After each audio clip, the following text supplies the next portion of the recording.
From the very beginning of the atomic age, there has been a sense of this immense power just being on the verge of slipping out of our control. The world's first nuclear device was fully assembled in a small tent in the middle of the desert. Nobody was sure what would happen when this thing would detonate.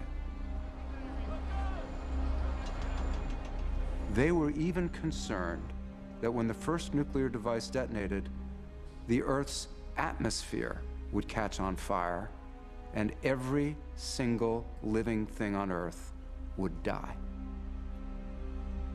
And yet they did the test anyway.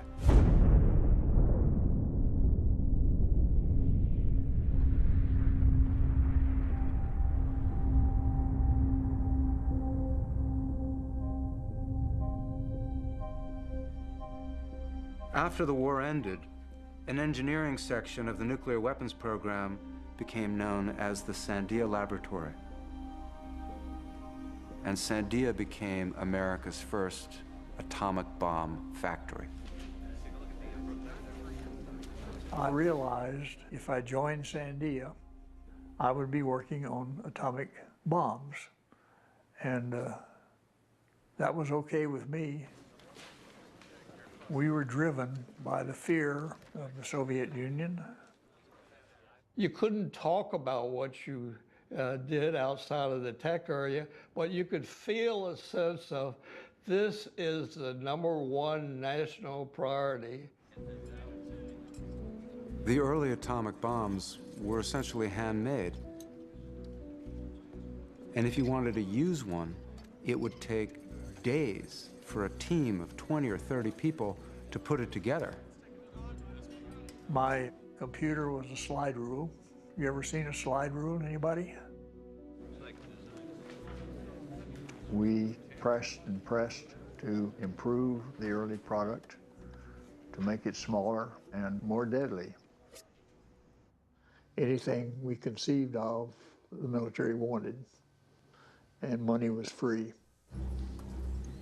As the technology improved, as the number of nuclear weapons in our arsenal increased, there were soon assembly lines for making nuclear weapons. We had bombers in the air at all times, loaded with nuclear weapons. We had submarines that had missiles carrying nuclear warheads.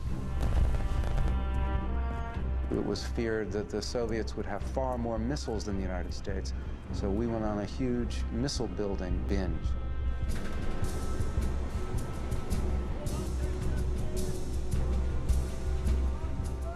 At one point, we only thought we needed 50 to 200 nuclear weapons to completely annihilate the Soviet Union. And by the mid-1960s, we had 32,000 nuclear weapons. But every one of those weapons you build not only threatens your enemy, but poses a threat to yourself.